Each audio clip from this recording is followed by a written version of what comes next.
Oh, what a beautiful day. Yes, it is. Once again. Yep. And there's a turkey vulture. Yep. Looking for something dead. Mm-hmm. So, let's start over. So here at Bosque Village, we live on solar power, and that changes a lot of things about lifestyle. This is Sherilyn Sunflower. You've been here for how long? Over 2 months. Over 2 months. Mm-hmm. And your lifestyle here is a little different because we don't just have electricity we can plug into. This is very true. Yep. How has it gone so far? Really great. Yeah? Yeah. You feel like you have enough power? I feel like I have enough electrical power. Yeah. Electrical Sometimes power. I don't know about physical power. I don't always have as much power as I want either.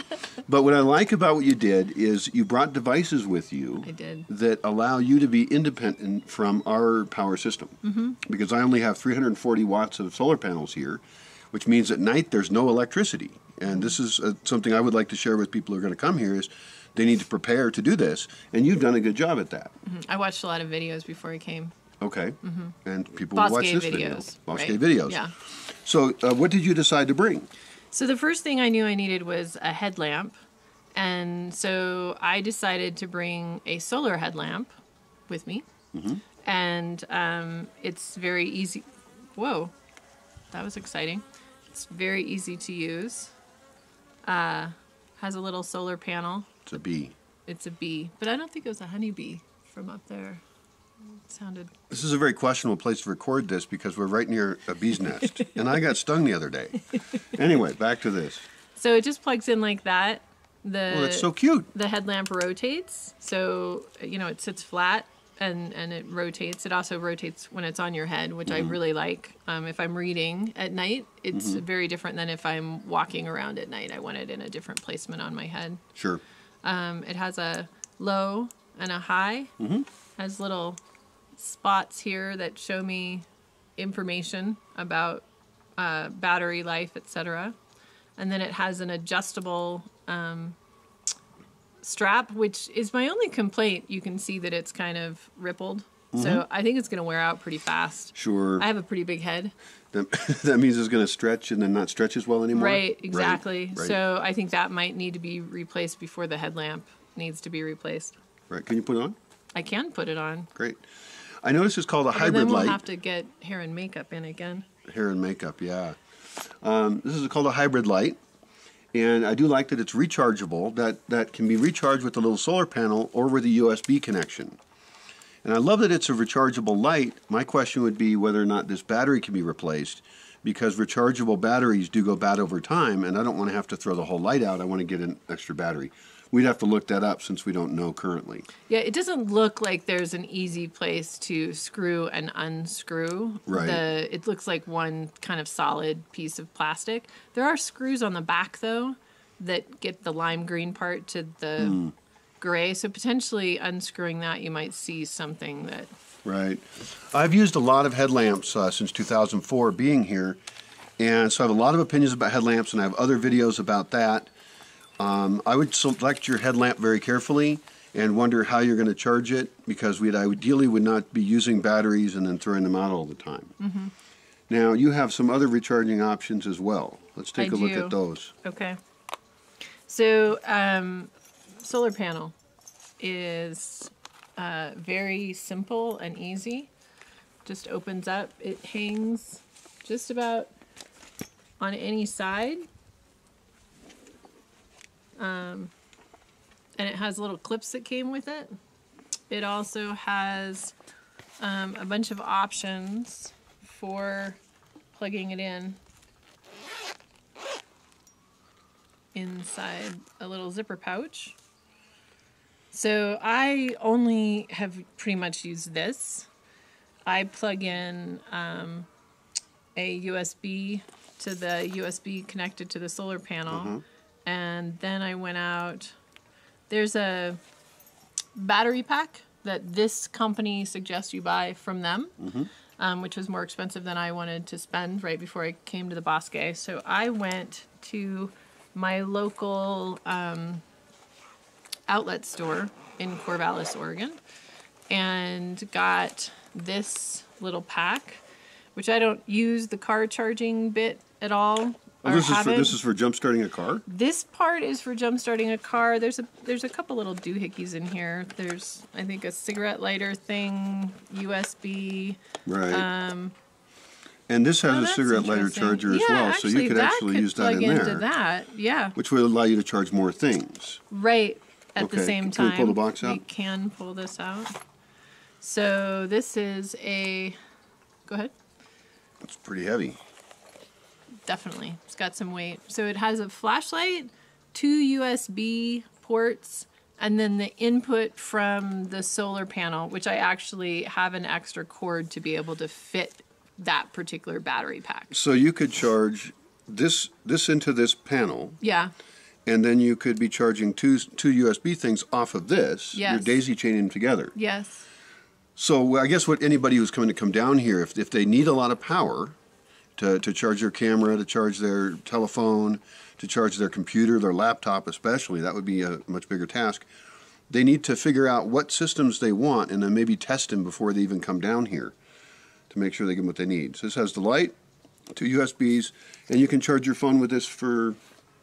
Supposedly multiple times I can charge my phone with this. I've never tested, like, it shows you by blue light how much charge there is. So this is 3/4 charged right now. Okay. And I can charge my phone, a few times on that. I have a friend who has one of these, the car charging doohickey he got at Costco, spent more than I did. And he says he can charge his phone 50 times. I do not believe I can get 50 charges off of this on my phone. But right. I can get more than enough right. in a day to charge. Now you're not a heavy phone user, though. Not a heavy phone user. I use my phone. I've actually used it a lot as a camera here. Okay.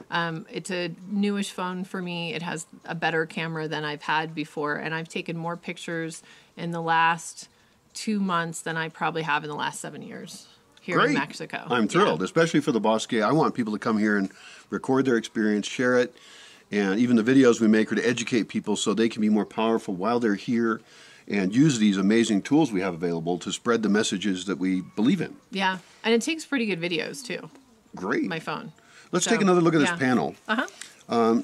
So this is a Goal Zero is the company. This is a Nomad 13.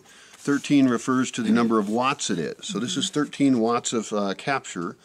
I find that amusing since that is almost 10% of the entire solar panels that we have in the Bosque altogether.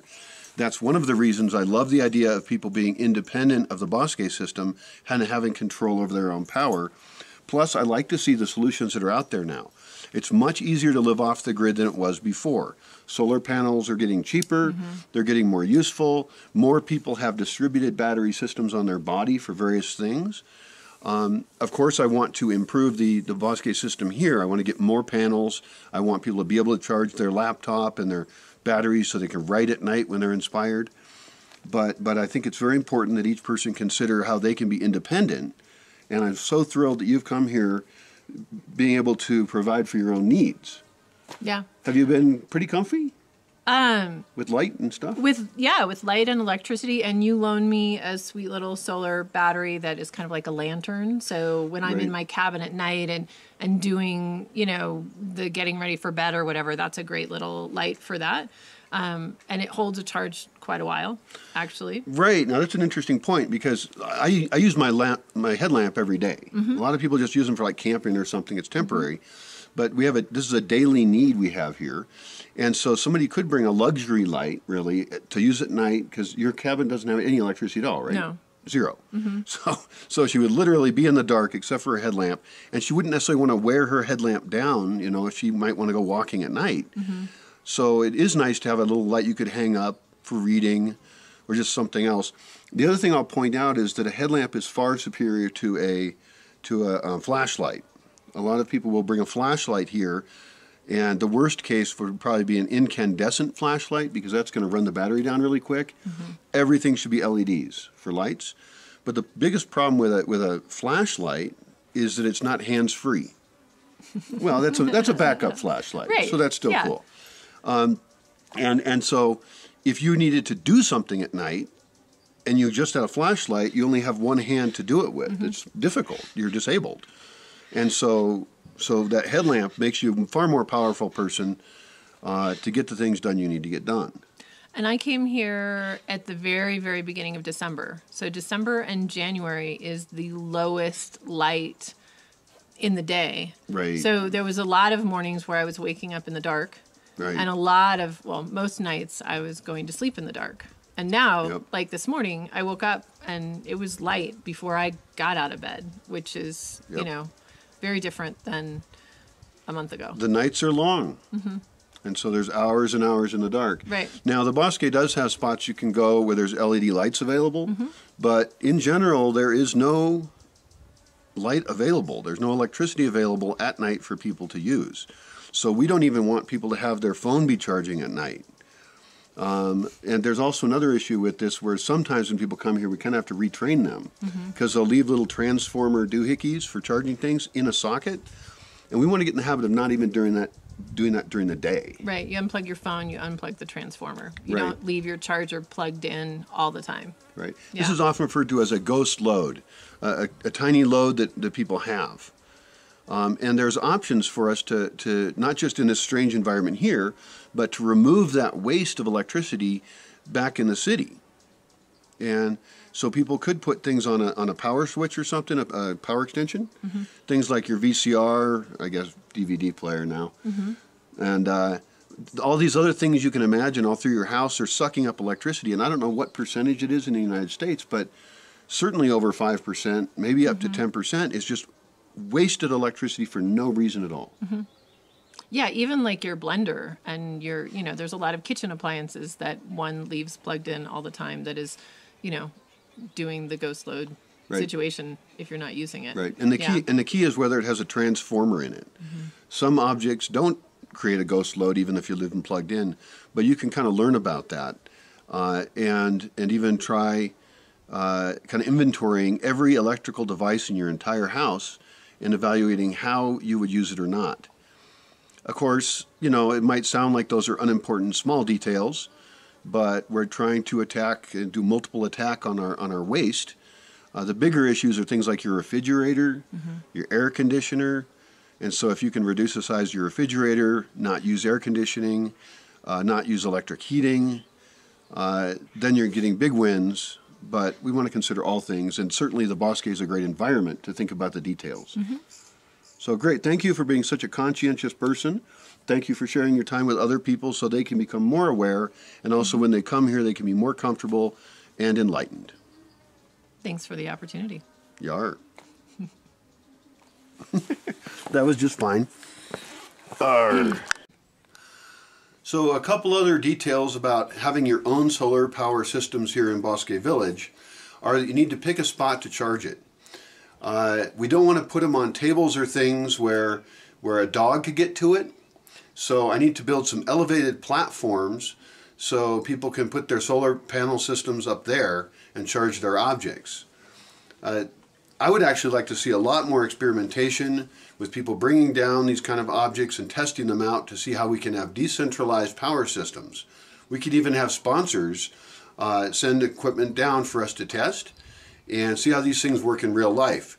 Most people are only going to need these kinds of systems if they're camping or something, but we're looking at developing an entire lifestyle of using less energy and having people have their own power independence.